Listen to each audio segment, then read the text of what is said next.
All right. So before we get into our news roundup stories, we actually have someone on with us, a special guest who is actually in our last episode of News Roundup and was attacked by a bear.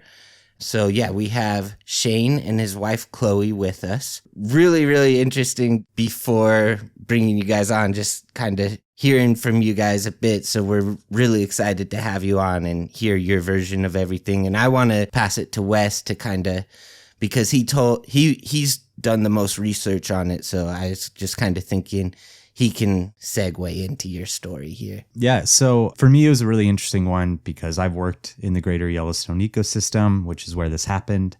There's a lot of bears in that ecosystem. They tend to be bears that can be a little bit harder to predict. I don't think this is the kind of story you hear with the coastal brown bear in Alaska. It's very much an inland bear. And it, to me, really represented well what a lot of these interactions look like. When people get mauled by a grizzly, it's often very similar to your type of story. So I think it was a really good story. I think it's a good one to tell because you did a lot of things right. And I think that's important that people know that. For me, I think it's really interesting because, and we can get into this more, but even if you're doing everything right, if you're in grizzly country, these things can still happen. And it is like, we talk about being prepared and everything, but still, even if you prepare, it's possible that you're going to have an interaction like this. So I would just love to have you kind of retell what happened, Shayne, go over some of the stuff that we didn't report. Because when we reported this, you actually hadn't done your post yet. So we didn't get a lot of the details. So we'd love to hear your story. Well, it's funny too. Our conversation started because I captioned it completely wrong. Not even the way Wes told it. I said the bear spray was in his backpack. And he was kind of hey guys, glad you're telling our story is actually in my hand. Yeah, you were very nice about it. Yeah. No, it's fine. There was just so much speculation going on, and it's sure. I just want to get it right and let people know that no, I know way better than to keep my number one, I don't want to say weapon, but the one thing that can potentially save your life in that situation.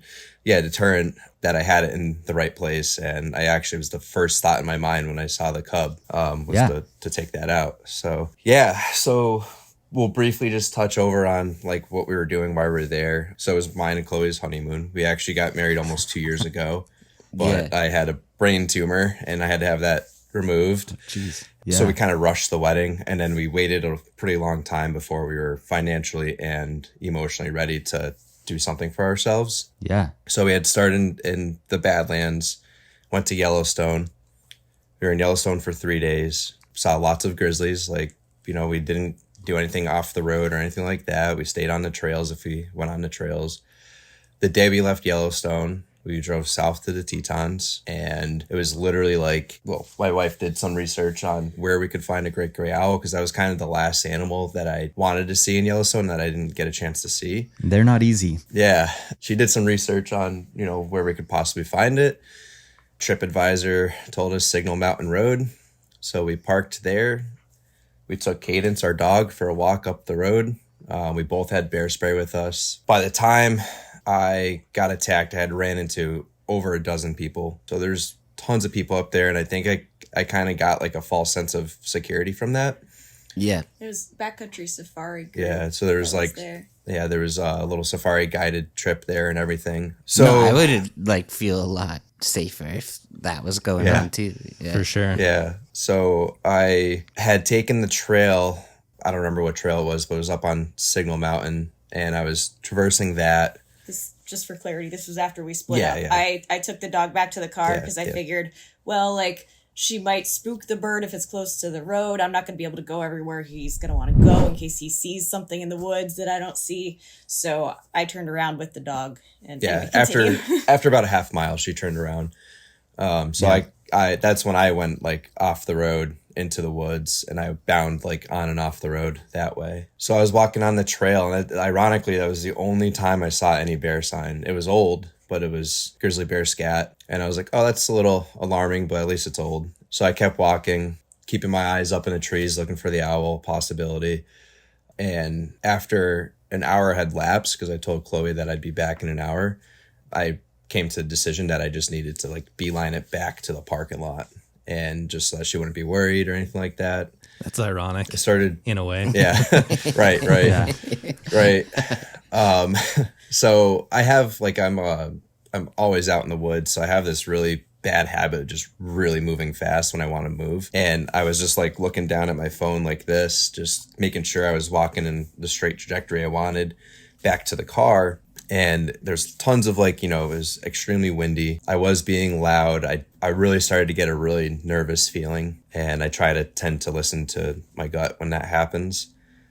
And I'm kind of blasting through this until the attack part. No, it's fine. Yeah. So I was, moving through the woods pretty fast. I was walking kind of through this valley, and there was, this big hill on my right. And as I like walked around that part of this hill, I got the visibility of the bear cub at about 50 or 70 yards away. And as soon as I saw it, I stopped dead in my tracks. I pulled my spray out. I looked up, and I was still looking at the cub, and I was like, I know the mom's got to be nearby. And then I looked down to pop the safety off, and I look up again, and the mom is literally just a few feet away. Oh, and man. Yeah. so at that point, I knew I was getting attacked. And from the moment I saw the cub to when the mom was attacking me was 3 seconds. So Yeah. you can't really process everything so fast like that. And No. so, when I saw the mom that close to me, I opted to just turn around and kind of jump to the ground as she simultaneously like tackled me. And so she bit me on the shoulder, throws me to the ground. As she tackled me, from her momentum, she went over me and kept moving, and then came back and stepped on me. And at that point, I was trying to be as quiet as possible. And so she just started like biting my legs, but it wasn't, can you hold your arm up?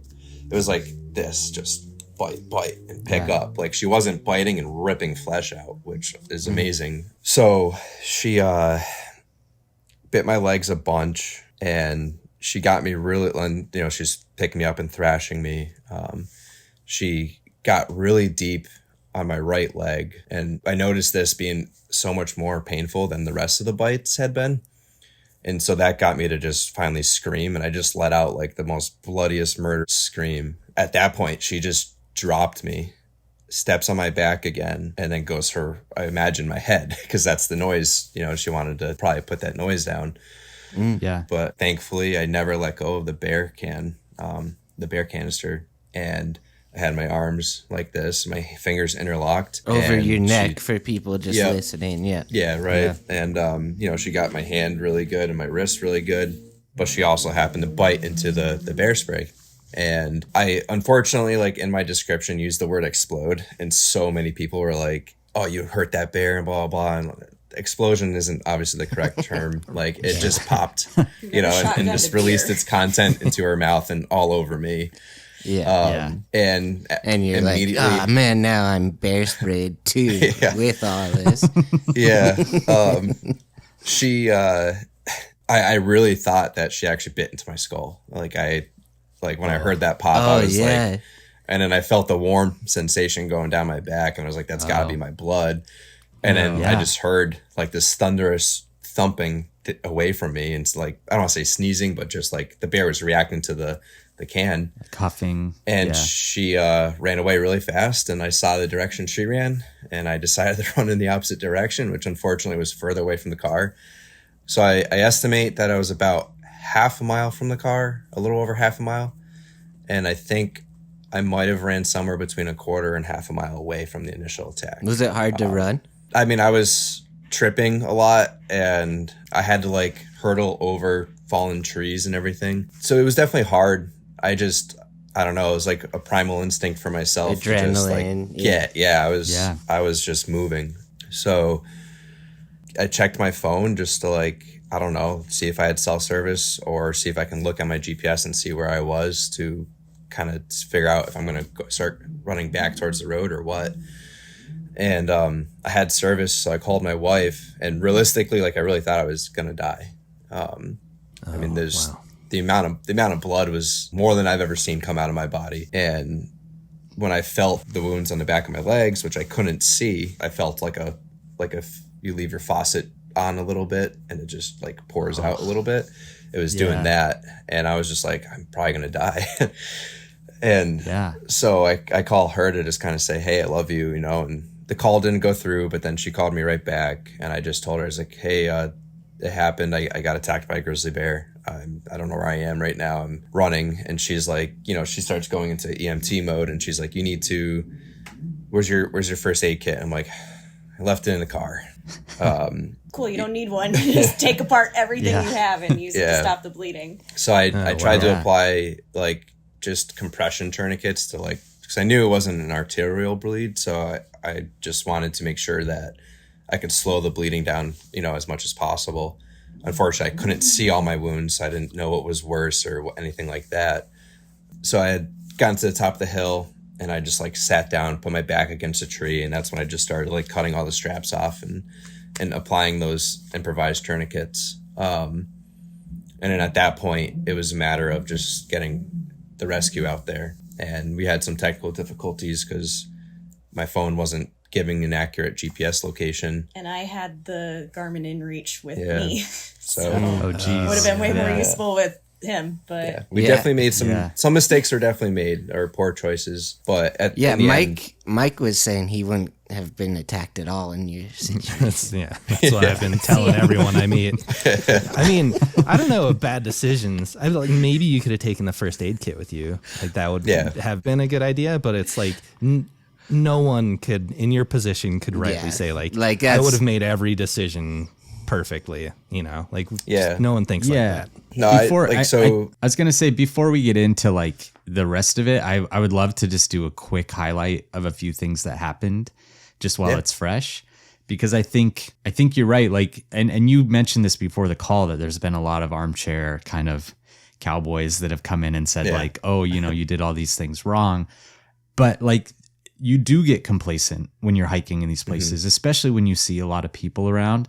And the one thing that you really needed to do, you did do, which was take your bear spray. And so a lot of this other stuff, like looking at your phone or looking up in the trees, like obviously those are things that had you been like yelling out, making more noise, whatever, could have potentially prevented this. But we don't all do that, especially when we're looking to photograph an elusive animal like an owl or something.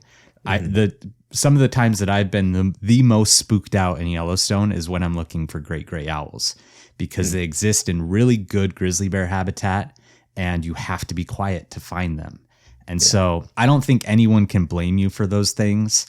And the fact that you look as good as you do after being, except for Mike will blame you. The fact that you look as good as you do after being mauled by a grizzly is a testament to you doing a lot of the things right. And even though your bear spray didn't work in the traditional method, it still worked. It did. Yeah. It did stop this mauling. And so just the fact that you had it. Sorry. No, go ahead. Did you intentionally have it on your neck, just like thinking that it was, I honestly, I didn't even know it was still in my hand. Really? Yeah. For people that don't know, on the bear spray, there's a loop. And I'm guessing your finger was probably through that loop. Right. And that like just kind of connects it to your hand. And so I bet like because of that, you just had it. Yeah. And just to be clear, the stuff you felt dripping down your back was the bear spray juice stuff? Correct. How long did it take you to realize that it wasn't your blood? Just a couple seconds. Okay, you checked in. Okay. He's like, when it started burning my eyes terribly. Ironically, I don't know. Ironically, it didn't really affect my eyes at all. I don't like, if you look at the picture of me, it's like you can see the orange. It's all over my face, like right underneath my eyes. It burned my skin for a couple weeks. I had it on my skin. I couldn't get it off. We tried a number of. I think it honestly bothered me more than him because I kissed him when I first saw him again, and then I was like, my lips are burning. What's going on? They got so like swollen. Yeah. That's great. It's funny that people are saying like, oh, you may have hurt the bear, because like bear spray does hurt the bear. It's not fun for the bear, but it's not permanent. That bear's going to be fine in a few hours. Right. And the alternative, the next deterrent that's used by most people is a gun, which does really hurt the bear or kills the bear. So, I mean, even it exploding or like, slightly exploding in its face, it's going to be fine. Even if it did fully explode in its face, it's going to be fine. Like they're robust animals. So it's weird that people got on you about that. That's the 399, the 399 community has been quite savage, but oh man! Oh, I know that community well. Don't you worry. Yeah. I babysat that bear for a while, and exactly. On that point, I do think, and there hasn't been anything released by the media. There's a chance that this mauling was by that bear because she has a yearling cub this year. Mm-hmm. I know they've probably tried to say it wasn't, but I'm just going to say that is a possibility, and she does have a record. And at some point, we're going to do a full story on her because I know her really well. I've chased her through Jackson. Like, I know that bear very well, and she can be kind of a grumpy bear. So there's a possibility that it was her. She's 28 years old. I mean, she's been around for a while. Yeah. I have no, like, regardless, like, I'd love to, eventually go back and, like, be able to see the bears again and everything. I have nothing bad to say about bears, Talk it out with her, maybe. Yeah. Talk it out. See if I can just rub her belly or something. Yeah. I think if you had said, "Hey bear," when you saw her instead of "no bear," no, she probably would have attacked you. So you're like pro predators, pro bears, like you like. Yeah, I mean, like we talked earlier, I do, like there is a space for hunting and conservation. Like, it is what it is. But I stick up for, like, out here, a lot of people demonize coyotes. And I'm like, dude, they're just animals. They're not this, it's 99% because I am a hunter. So 99% of the people I argue with are deer hunters. They're like, oh, they're killing all of our deer. It's like, there's so many deer out there. Like, relax. They're gonna be okay. Right. So we're cars. We're not gonna stop driving. Yeah. But yeah, anyway, I am pro predator. I think they have a place in this world as do humans and any other animal. So, except for ticks, screw ticks. We can get rid of all the ticks and be happy. Oh, that's a good answer for that question.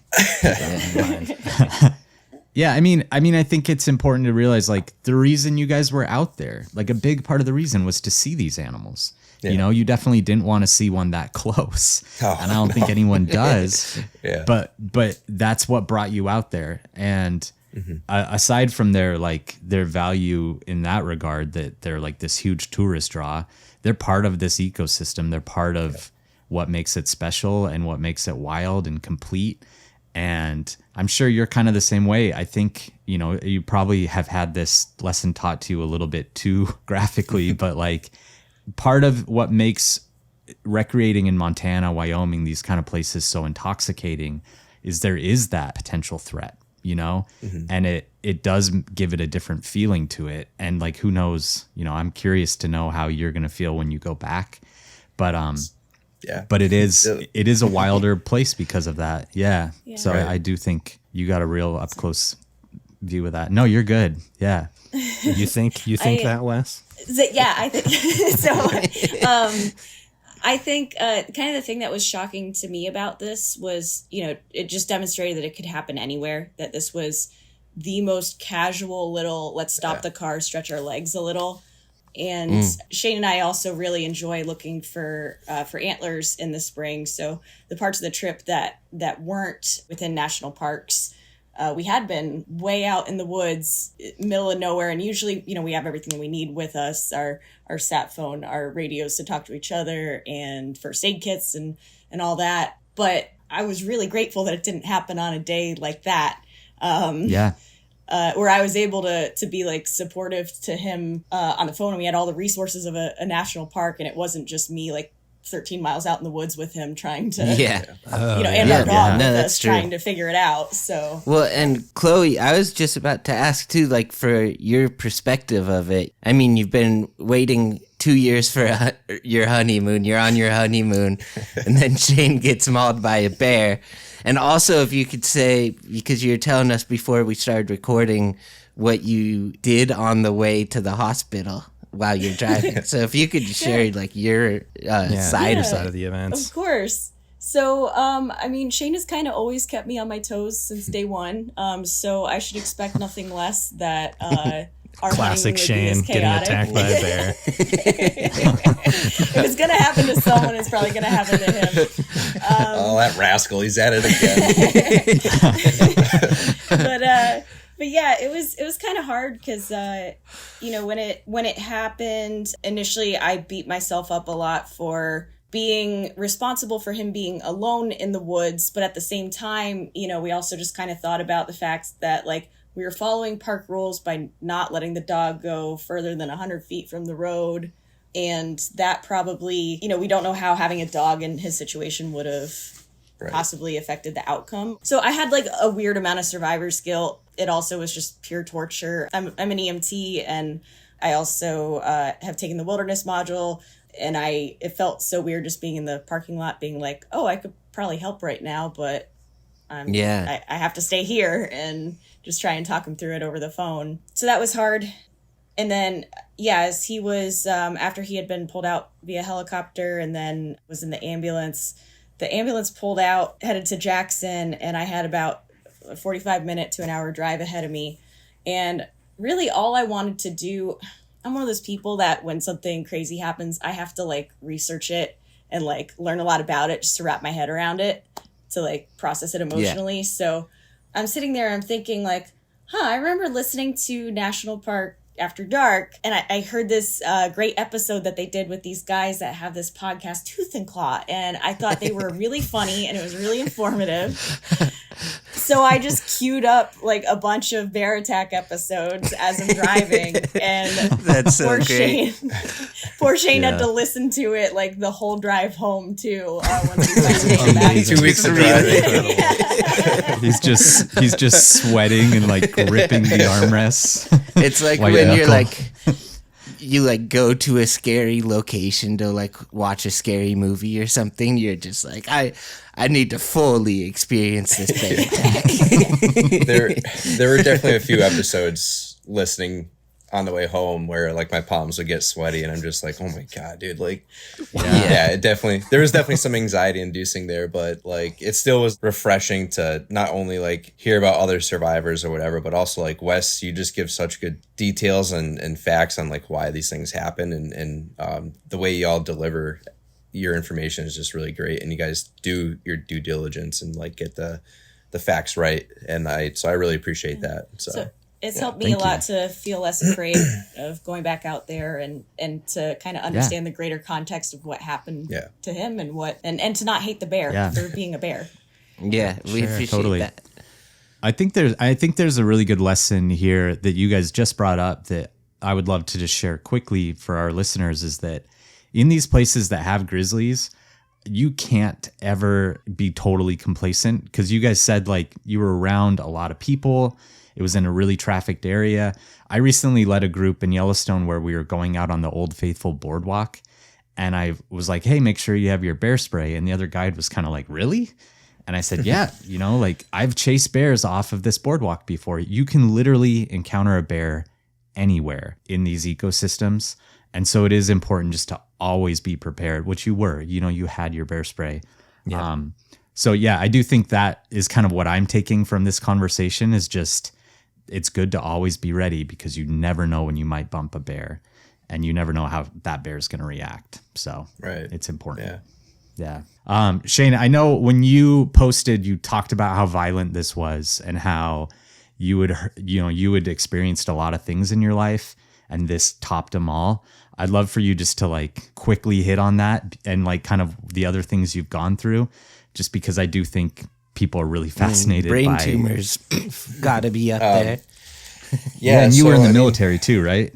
Correct. Yeah, I'm still technically in. So I did a tour in Iraq in 2010, and by that point, a lot of things had winded down for our work there. But I was also there when all combat support had left the country for the most part. So it was just like, so I'm like a non-combat MOS. I'm a mechanic. I still obviously experience combat. My job there was basically a fancy tow truck driver. And basically I would pick up vehicles that would get blown up or just regular breakdowns, stuff like that. There was just a handful of times, being shot at, getting mortared in the middle of the night, waking up the next day to go out to the truck line and seeing that one of your trucks was hit by a mortar, and that could have been you because you were sitting on that line that night waiting to roll out on a mission, but the mission got canceled. And so it's like really crazy stuff like that. Yeah. There's that. I've had a lot of like injuries. And then, the brain tumor it's not a violent thing, but it's a very like scary thing. And I was actually in Poland so basically the tumor made me go deaf in my right ear. And so I'm completely deaf in my right ear. When I got home, I had basically a golf ball growing in my head and it needed to be extracted. It was benign. So a few people have like said that it was cancer. It wasn't cancer, thankfully, but it still caused a lot of issues with me and my body. Emotional too. I'm sure that's incredibly stressful. Yeah, for sure. Yeah. Honestly, with his interest in wildlife photography too, and him being completely deaf in one ear, I was always scared that an animal was going to sneak up on him. Ironically, this attack happened, the mom came from his hearing side and not his deaf side. So. They're just so lightning fast. Like I remember her body language, everything, and I looked her right in the eyes, like from a foot away. Yeah, it was really intense. Predators in general don't like try to make a ton of noise out in the woods, so sometimes it's like hard to hear them, whoever's ears. Yeah. I've had a lot of life experiences. This was just like, by being like the most violent thing, it's just like the most single violent thing that's ever happened to me personally, like in my body, and to just live it and survive it. It's just crazy. That's something that I haven't really been able to figure out the words to really conceptualize what it felt like. And your arm's still in a sling. How is your recovery going? I think it's going. So I had another follow-up. Yeah, I have a follow-up in a couple weeks. She broke my shoulder, which I didn't know at the time. So like when I went to the hospital, they were like, "Oh yeah, it looks dislocated. Here's a sling. Go see your ortho in 2 weeks." I was like, okay. Took that at face value. So for 2 weeks, we drove home and I had a broken shoulder, which by the time I had surgery, my arm had already recovered. So I had, almost full use of my arm, but I couldn't lift it. Like I could do anything with it. I just couldn't lift it. And so we went in for surgery, and now I'm back in a sling, and like now I can't do anything with my arm for like 4 to 6 months. And this part of his shoulder here was just like obliterated, so they had to put in a plate, and that plate has to be taken out like 2 years from now. Yeah, 2 years from now. So. And there's just so much connective tissue. What do you think that would like? When do you think that happened in the attack? It was the first bite. She like straight up just tackled me, and I had such small, like my backpack was really small and really thin to be like a hyper light backpack. So that had offered no protection whatsoever. So yeah, she bit me. Her bottom canine went up through my lat, and then her top canine went down through my trap. And it must have just been like from, probably the crunching force, but also like just, I don't know, shaking, because it's just the very end of my shoulder blade process. Yeah, acromion process. And that's basically like an anchor point for all your connective tissue so that you can move your arm like this. So that, was no longer attached and completely crazy broken. And it's it was crazy like how much they can do with one bite, Yeah. Right. He doesn't have a small back or shoulders. Like just thinking. Yeah. You're like you're a beefy guy. Beefy boy. Yeah. He's in our club. Yeah, man. So I don't know. That's something that I haven't really ironed out yet. And I don't think like the mental side, like I really think I just kind of compartmentalized a lot of it so that I can just focus on physically healing. I'm in therapy, so we've been going over a lot in therapy, which has been helpful. But yeah, I don't know. Therapist like... Dude, I don't know. I feel like the therapist has got to be like Googling, like, wait, how do I talk about a bear? It was so funny because like our first session when we got home, he's like, "Hey, like, I'm excited to hear how your honeymoon went." And I was like, "Dude, you didn't hear?" He's like, "What?" And I'm like, "Well, you're about to hear a lot about this." I was like, "Just Google my name. Just Google my name real quick." And yeah, it was funny. Amazing. Yeah. I do think it's kind of unique since like you had an animal encounter, you were attacked, and then after that it led you to listen to a bunch of Tooth and Claw, largely because of Chloe. So just like your perspective of like hearing us tell other animal attack stories having recently been. It was... We kind of talked about that. I don't know. Yeah. No, it was just, it was definitely like reassuring, because there was so much negativity coming my way, and then to hear from so weird. Yeah, those 399 fans gotta like, I know, relax, chill out, dude. We got your back. The Toothies, thanks, man. Tooth and Claw's got your back for now on. Thanks, like whatever. All right.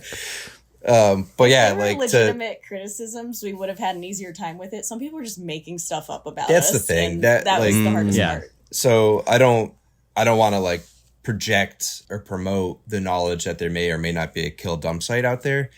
that was unbeknownst to me. Yeah, and we were in the park for an hour. Yeah, and 2 hours. So the fact that, and then I did talk to some locals, and I even showed them a map of where I was rescued, and she even confirmed. She's like, no, like, yeah, you're near the entrance of that place, but that dump site is miles and miles away from there. And I'm like, yeah, okay, like I mean, as a non-local, like that's local information. Yeah. I didn't know You're that, looking for it For sure. And it's just, the made up stuff really sucks. It's like, I'm down to take any heat from, oh, he was alone, oh, he went off trail. Yeah, those are choices that I made that contributed to my attack, but it's not the only, that's calculated risk. Yeah, like I still don't even call those mistakes. Like, a mistake was not having a first aid. Mistake was leaving her with the GPS at the car, like those are definitely mistakes. But I don't think, I mean, for me, being alone in the woods is like when I love the most. Like, that's what I love doing. And so, it sucks that this was a result of that. Yeah, I think this highlights the difference between doing something that's high risk and making mistakes. And what you were doing was something that is high risk. Like, you were on your own,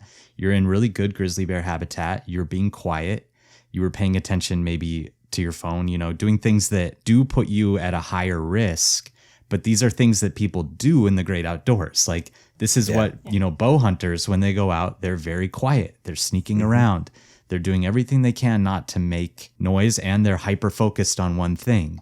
That doesn't mean that you can't bow hunt. It means that you need to accept that you're taking a higher risk. Right. And the fact that you had a deterrent, that you were prepared, you had some information about how to use it, what to do if something happened. I don't think you made mistakes so much as you were doing something that was high risk. And those are very different. So yeah, I just want to thank you for being on. It's a great story. I think we often hesitate to interview victims because we don't want to say you did all of these things wrong, or whatever. And it puts us in an awkward place. But since you really didn't do much wrong, we wanted to talk to you. And I could tell from your posts that you were very open to hearing about it and hearing about how dynamic these things can be and learning about them. So I do think I am impressed by your willingness to dive into these things after having such a traumatic experience. I do think that's a testament to some strength that you guys both have. Definitely. Thank you. And I just, if my biggest thing is if telling my story can help save someone else, so many people have contacted me and been like, I got bear spray because of you. Never once have used it or thought about using it until after my encounter. So I think that in and of itself is awesome, because I'd rather see a bear get sprayed than shot, Totally. And, it is what it is, the gun bunnies of the world that think that's just the answer and that's it. It's right. It's a tool, and if you're comfortable using it, you should, but you should also use the bear spray first. But that's if anyone out there bought bear spray because of Shayne, don't use it like he used it. Yeah. Avoid that at all costs. Last resort. Yes. A necklace. But if he had a gun instead of the bear spray around his finger, probably wouldn't have worked. Yeah, exactly. I would have just pissed that bear off more. Yeah. So, I appreciate you guys giving us the space to tell a story, and I know my wife is super giddy about being on the show. That's She's awesome. Really We're gonna have to send you guys some tooth and claw stuff. Yeah, awesome. Yeah, we appreciate it. We should send you the bear hug art of the guy with the bear on him. I'd love that. All right. Cool. Thanks, guys. Thank you.